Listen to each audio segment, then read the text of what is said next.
아기가 태어나기 전에 엄마 뱃속에 있을 때 부모들은 아이가 어떻게 생겼을지, 아빠를 더 많이 닮았을지, 엄마를 더 많이 닮았는지 기대하며 아이와 만날 날을 손꼽아 기다리게 됩니다. 아이가 태어나는 순간에는 잠깐은 이게 과연 누굴 닮은 건지 긴가민가 하기도 하지만 이내 부모의 누군가를 꼭 닮은 코와 눈과 입, 그리고 심지어 손가락과 발가락의 모양까지도 닮은 것을 보며 굉장히 기뻐하기도 하고 또 신기함을 느끼게도 됩니다. 아이는 점점 자라나면서 외형적인 모습뿐만 아니라 부모의 표정이라든지 자세에서 말투와 행동에 이르기까지 마치 스펀지가 물을 쫙 흡수하듯이 부모의 모습을 고스란히 닮아갑니다. 좋은 모습만 보고 본받으면 참 좋겠지만 아쉽게도 아이들은 부모의 안 좋은 행동이나 습관까지도 그대로 닮아갑니다. 믿음의 조상인 아브라함은 그의 아내 사레 때문에 세상의 왕에게 죽임을 당할 것이 두려워 2번이나 자신의 아내를 누이라고 속이는 일이 있었습니다. 그런데 이런 잘못을 그의 아들인 이삭이 그대로 답습하는 모습을 볼 수 있습니다. 이삭 역시도 잠시 가뭄을 피해 그랄 땅이라는 곳에 머물렀을 때 자신의 아내 리브가로 인해 블레셋 사람들에게 죽임을 당할까 두려워 자신의 아내를 누이라 속이는 일이 일어났습니다. 아버지의 그릇된 행동은 자녀의 세대에까지 영향을 끼쳐 특정한 상황과 사건을 만났을 때 아버지가 했던 것과 동일한 선택을 하게 합니다. 간혹 부모님들이 자녀들에게 훈육하고 훈계할 때 아빠나 엄마는 이렇게 하지 못했어. 그러니까 이렇게 살아보니까 너무 그 부분이 후회가 되더라. 그러니 너는 아빠나 엄마처럼 이런 실수를 반복하지 않았으면 좋겠어 라고 말할 때가 있습니다. 그러나 하지 말라는 그 말은 오히려 부정적인 자극이 되어 자녀로 하여금 그 길로 가게 하는 묘한 힘이 있습니다. 그러므로 만약 자녀가 부모의 잘못된 행동을 그대로 답습하지 않고 바른 인격체로 잘 성장하기를 바란다면 부모가 먼저 스스로 그 잘못된 행동을 끊어내고 자신이 바로 서기 위해 노력해야 할 것입니다. 또한 우리 모두는 장점과 단점을 동시에 갖고 있는 연약한 존재들입니다. 그러므로 자신의 연약함과 인간적인 한계를 인정하는 자세가 필요할 것입니다. 내가 갖지 못한 장점을 내 자녀가 갖기를 원한다면 그 부분을 채워줄 수 있는 좋은 선생님에게 배울 수 있도록 그 선생님을 찾아보고 그 선생님에게 배울 수 있도록 지원해 주는 것 역시 부모의 역할인 것입니다.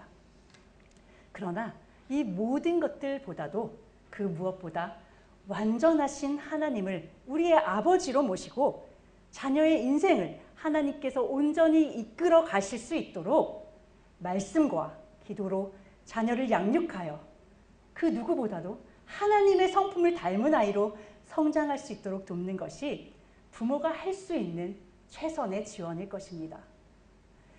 여호사밧은 남유다의 4번째 왕으로 선한 왕이었던 아사 왕의 아들입니다. 여호사밧이라는 이름은 여호와께서 심판하신다 또는 신의 재판이라는 뜻을 담고 있다고 합니다. 그는 35살에 즉위하여 25년이라는 긴 시간 동안 나라를 다스렸습니다. 선왕이었던 아버지 아사의 우상 척결 정책을 이어갔어요. 남유다에 선하다고 평가받는 왕이 전체 20명 중에 단 8명 뿐이라는 것을 지난 시간에 말씀을 드린 적이 있습니다. 그런데 그 중에서도 8명밖에 안 되는 그 선한 가운데서도 이 여호사밧이라는 사람은 히스기야와 요시야 왕과 더불어 유다의 3대 선왕으로 꼽히는 왕이라고 해요. 자, 그럼 이 사람이 얼마나 멋진 신앙을 가졌길래 3대 세 손가락 안에 드는 것인지 함께 살펴보도록 하겠습니다. 열왕기서에서 여호사밧에 대해 언급한 곳은 총 3곳입니다.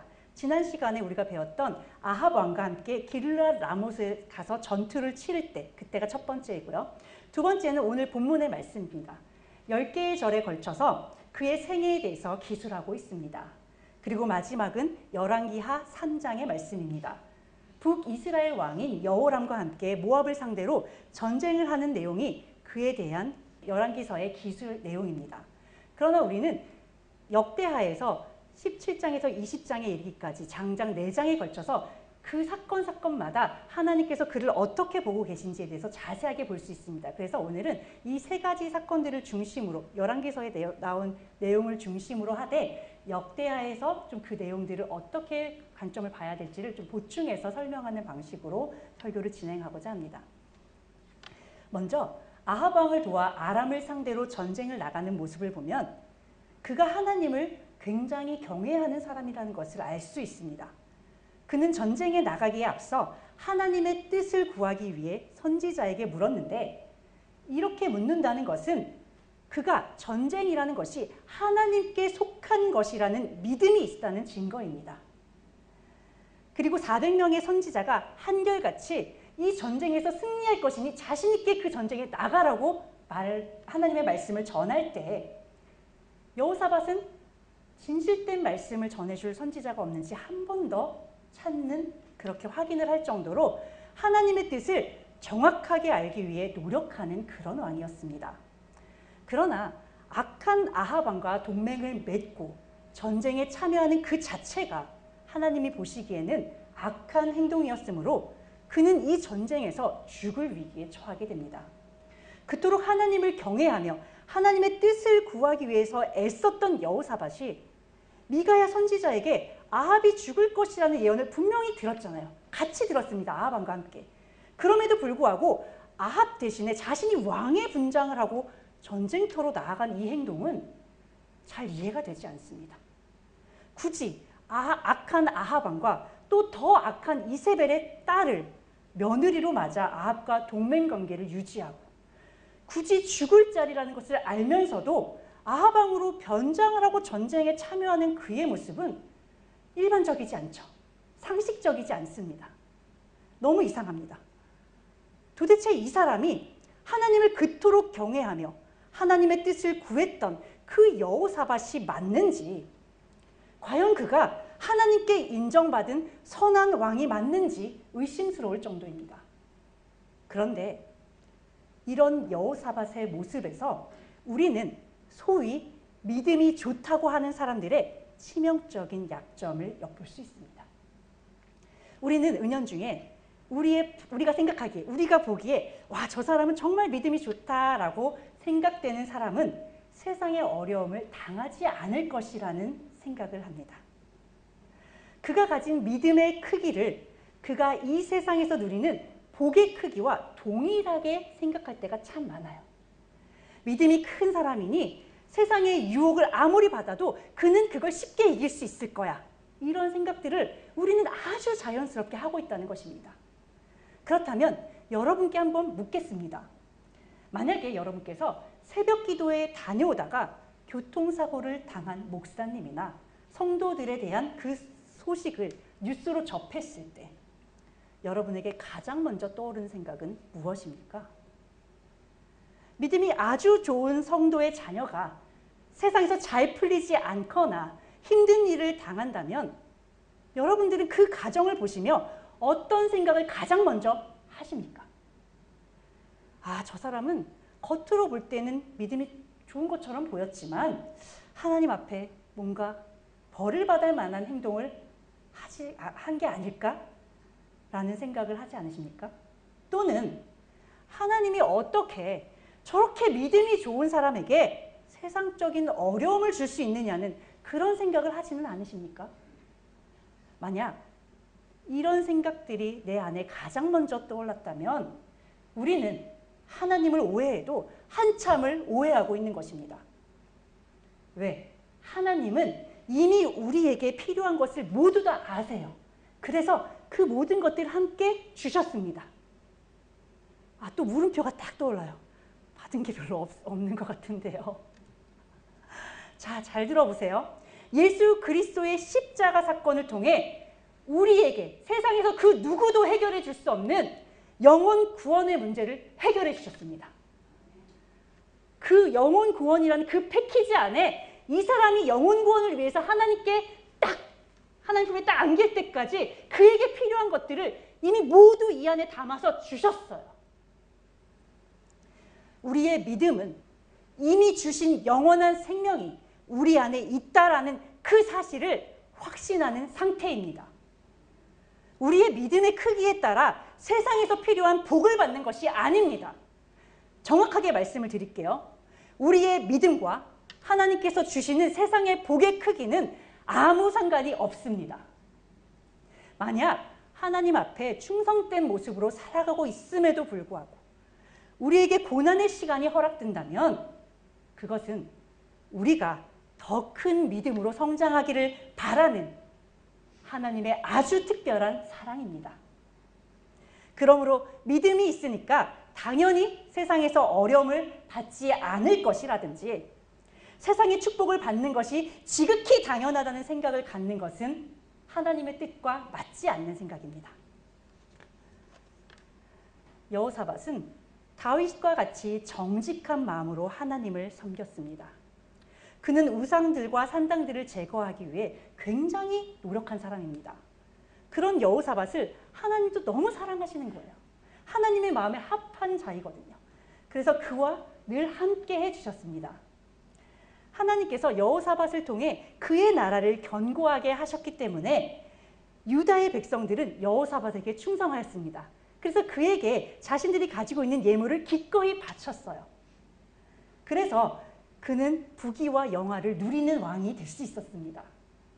그는 자신만 하나님을 믿고 충성하고 따른 것이 아니라 레위인과 제사장들을 교육을 시켰어요. 율법을 그들에게 가르쳐서 그들을 각 지역에 파견해서 백성들에게 그 하나님의 뜻과 율법을 가르치도록 했습니다. 그들을 하나님께로 인도하는 일에 앞장선 왕이었습니다. 이런 거 누구도 하지 않았어요. 그 유다의 왕들 중에서. 그는 백성들에게 아주 선한 영향력을 끼친 귀한 왕입니다. 자, 남유다를 한번 생각해 보세요. 이스라엘 전체의 나라가 우리나라의 경상도 정도 크기라고 해요.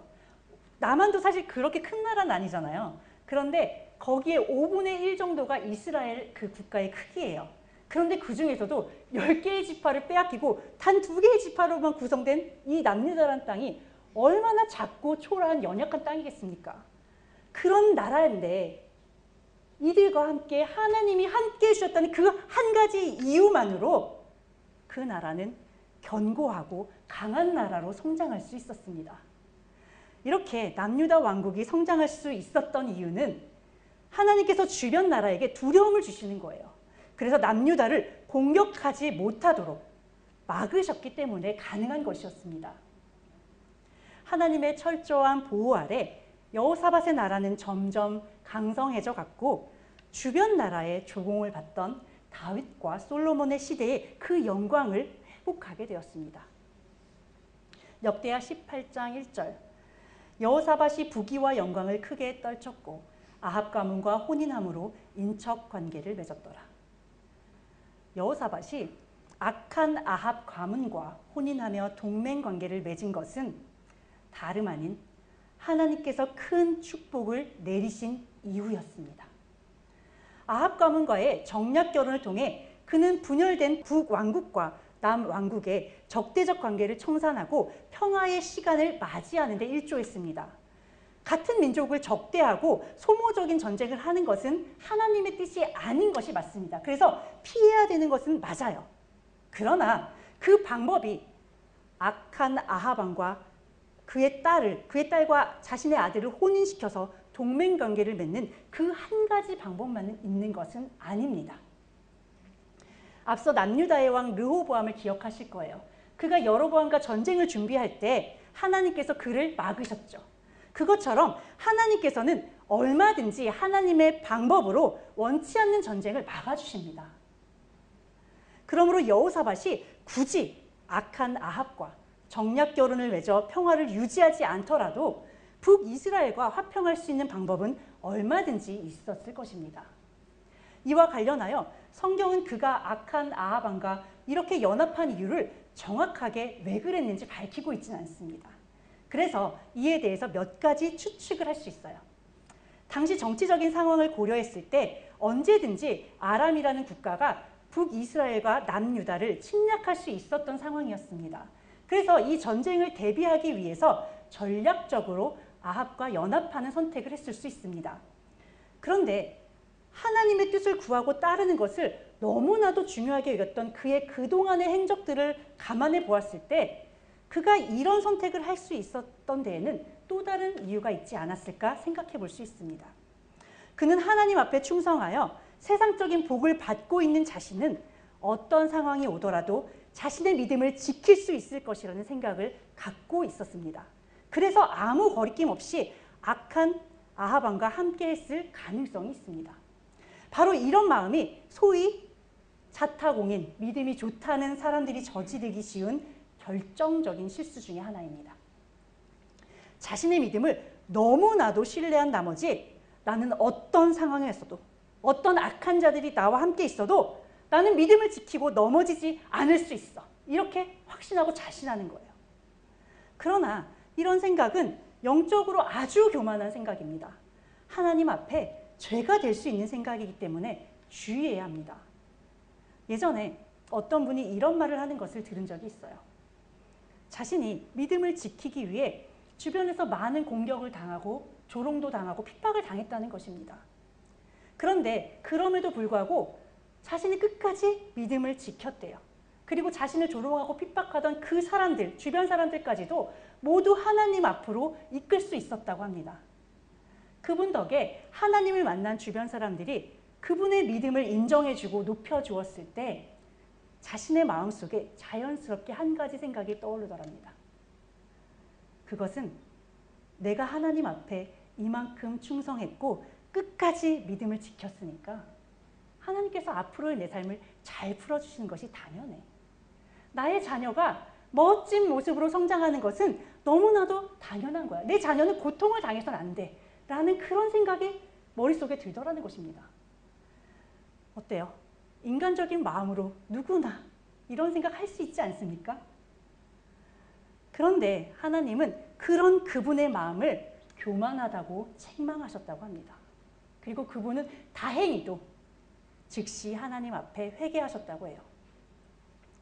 이 이야기를 들으며 우리의 생각과 하나님의 기준이 얼마나 다른지 알 수 있었습니다. 인간적으로 생각할 때 지극히 당연한 그 생각을 하나님께서는 그것은 악한 생각이니 버리라고 말씀하십니다. 자, 자녀의 인생 가운데 그 자녀가 만나는 고난의 시간들은 그 자녀를 하나님의 일꾼으로 성장시키기 위한 하나님이 주신 특별한 기회입니다. 하나님께서 계획하시고 허락하신 시간이에요. 그런데 부모가 무슨 자격으로 하나님 앞에 그 고난을 걷어주세요, 그 문제를 해결해 주세요 라고 기도할 수 있는 것입니까? 자, 그러니 자녀를 정말로 사랑하고 그 자녀가 하나님 앞에 축복을 받길 원하신다면 우리는 오늘부터 기도의 제목을 바꿔야 합니다.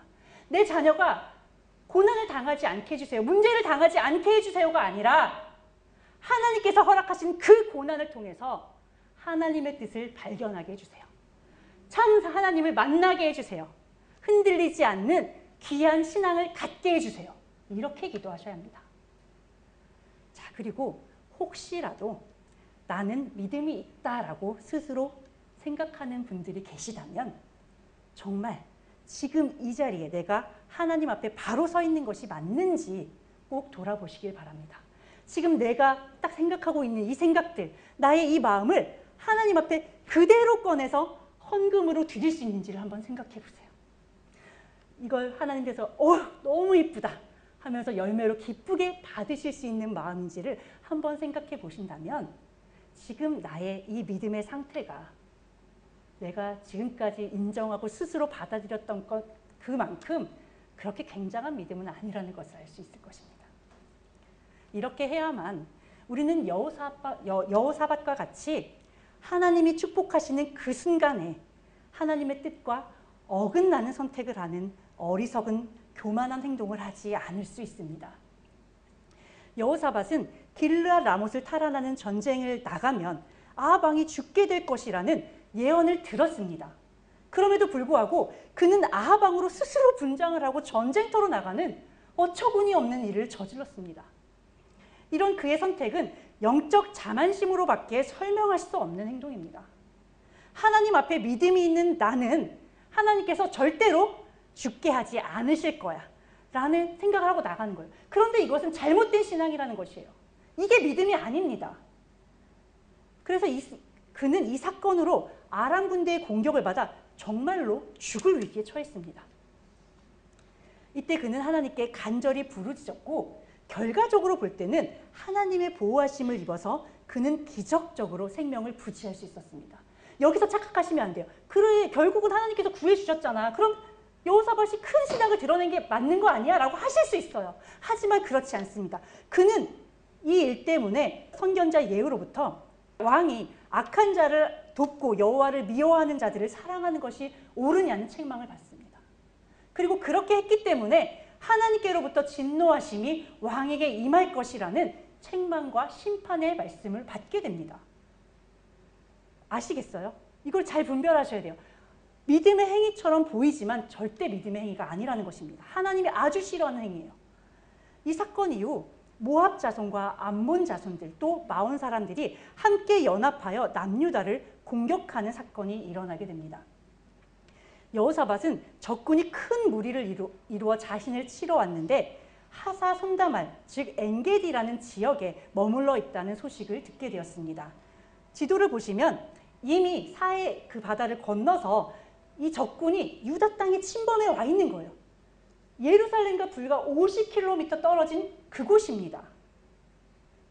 우리 그 마라톤 하는 거 보면 42.19km잖아요. 그러면 이 50km가 얼마나 근접한 거리인지 알 수 있습니다. 이미 그들의 대적이 유다의 국경을 넘어 그리 멀지 않은 곳까지 당도해 있는 아주 급박한 상황입니다. 이런 절체절명의 위기의 상황에서 여호사밧은 하나님께 간구하며 온 유다 백성에게 금식을 선포하였습니다.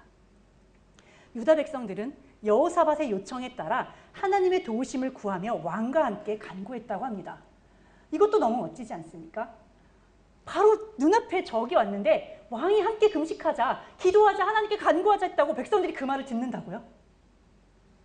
이것은 그가 평소에 율법으로 하나님의 말씀으로 이들을 훈련시키고 가르쳐놨기 때문에 이렇게 백성들도 할 수 있는 것입니다. 하나님 앞에 그냥 하는 일은 없습니다. 백성들 앞에 선 여호사밧은 하나님 앞에 간구하기를 만일 재앙이나 난리나 견책이나 전염병이나 기근이 우리에게 임하면 주의 이름이 이 성전에 있으니 우리가 이 성전 앞과 주 앞에 서서 이 환난 가운데에서 주께 부르짖은즉 들으시고 구원하시리라 하였나이다 라고 말합니다. 이런 여호사밧의 기도는 솔로몬이 성전을 건축하고 하나님께 봉헌하면서 드렸던 기도와 같습니다. 이스라엘 백성이 하나님이 계신 성전을 향해 자신들의 죄를 회개하며 부르짖을 때 하나님께서 그 기도를 들어주시고 그들의 일을 돌보아 달라는 솔로몬의 기도를 지금 여호사밧이 하나님 앞에 드리고 있는 거예요. 우리는 여호사밧이 드리는 이 진실된 기도를 통해 하나님의 도우심을 얻는 기도가 어떤 것인지 배울 수 있습니다. 하나님은 온 마음과 뜻을 다해 드리는 기도를 받아주세요. 그러나 그냥 내 마음과 내 마음 정성을 다해서 그냥 드리는 기도를 받지 않으십니다. 여호사밧이 그냥 자기의 마음에 막 불이 일어서 막 외친 게 아니에요. 그가 솔로몬이 한 기도를 그대로 드렸습니다. 이미 주어진 그 말씀에 근거해서 기도를 드리는 거예요. 그것을 아주 간절하게 하나님께서 이렇게 말씀하셨잖아요. 이렇게 우리를 도와주신다고 하셨잖아요. 제가 이 마음을 가지고 하나님 앞에 이렇게 간구드릴게요. 제발 살려주세요라는 하나님의 말씀과 자신의 간절한 마음을 합하여서 하나님께 기도를 드린 것입니다. 이렇게 마음과 뜻을 다하고 말씀에 근거해서 드리는 기도를 하나님께서는 반드시 응답해 주십니다. 이 기도에 응답하신 하나님은 레위 사람 야하시엘에게 임하셨습니다. 그리고 여호사밧과 그 한자리에 모인 유다 백성들을 향해 이 큰 무리로 인해 두려워하거나 놀라지 말라고 말씀해 주세요. 이 전쟁은 사람에게 속한 것이 아니라 하나님에게 속한 것이니 그들은 전쟁터에 나가 싸울 것도 없고 그저 대열을 이루고 가만히 서서 하나님께서 어떻게 자신들을 구원하는지 보라고 말씀하십니다. 출애굽기 14장 13에서 14절.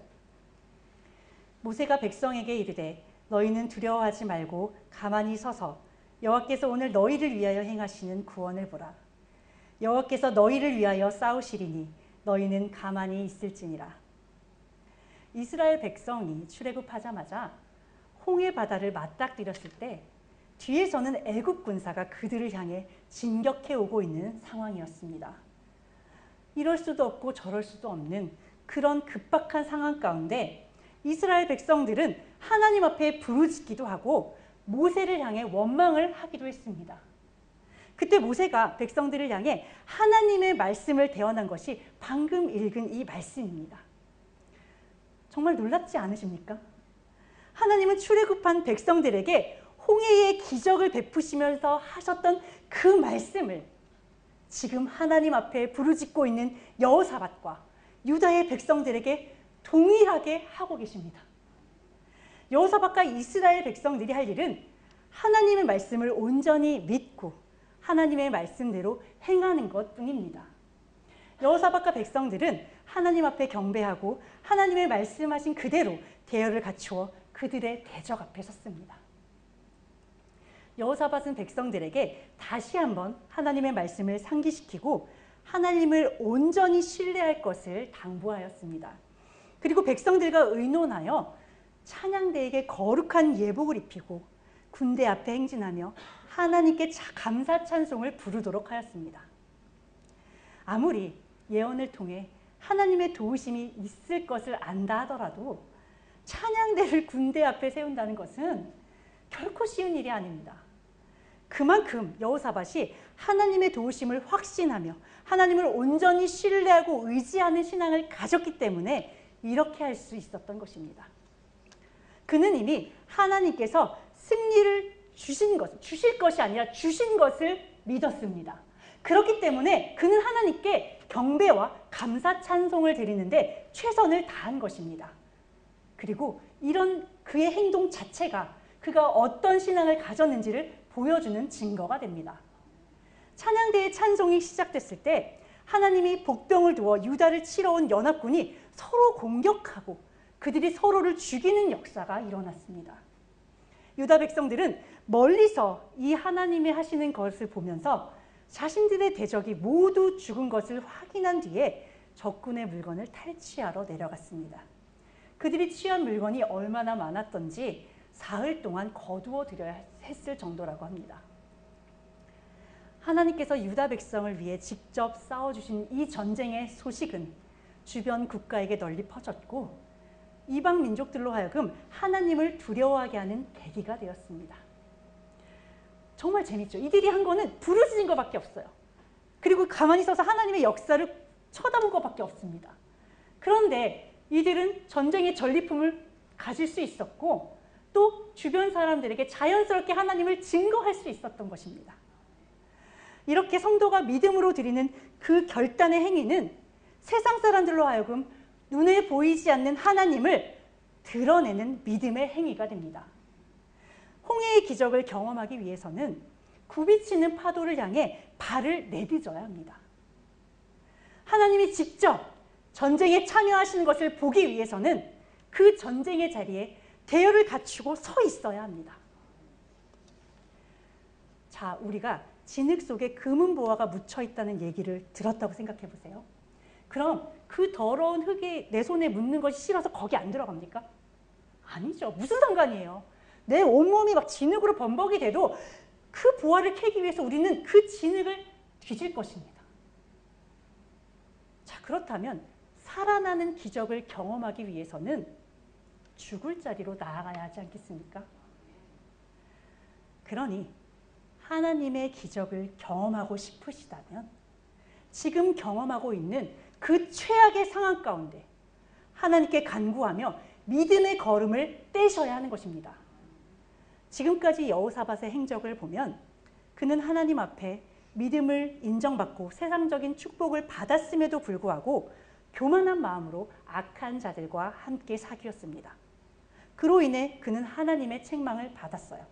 그러나 그가 다시금 하나님만을 의지하고 붙들었을 때 하나님은 그와 백성들에게 다시금 기적을 베풀어 주셨습니다. 그들이 끝까지 믿고 순종한 결과 만방에 하나님의 살아계심을 증거하게 된 것입니다. 자, 여기까지만 보면 그는 하나님 앞에 합당한 회개의 열매를 맺은 것처럼 보입니다.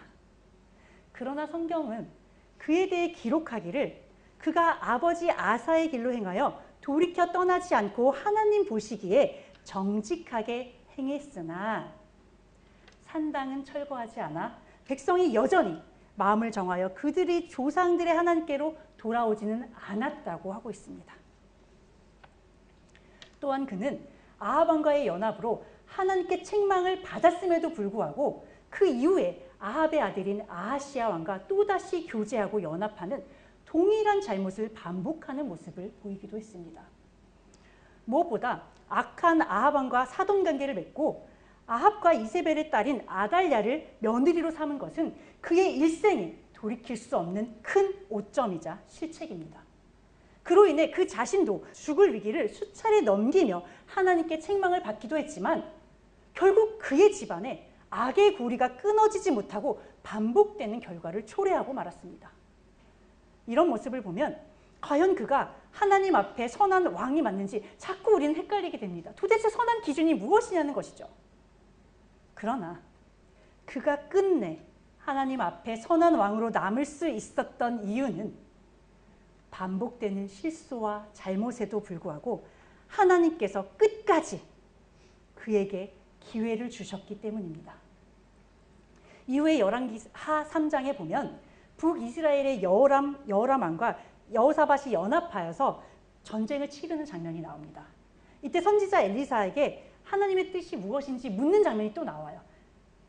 그때 이 엘리사가 말하기를 여호람이 만약에 와서 구했으면 난 쳐다도 안 봤을 거야. 그런데 여호사밧이 함께 있으니까 내가 하나님의 뜻을 알려줄게 라고 하나님의 뜻을 알려주어 그 전쟁에 승리하는 역사가 일어납니다. 위대한 선지자 엘리사가 그의 믿음을 인정하는 것을 통해 우리는 여호사밧이 하나님 앞에 그래도 끝까지 선한 왕으로 서 있었다는 것을 다시 한번 확인할 수 있습니다. 하지만 너무 안타깝게도 그가 하나님 앞에 정직하게 충성했던 그 모습보다는 그의 연약한 모습이 그의 자녀들에게 그대로 답습되고 말았다는 것입니다. 여호사밧은 자신의 선한 아버지의 영향 아래 선한 왕으로 남을 수 있었어요.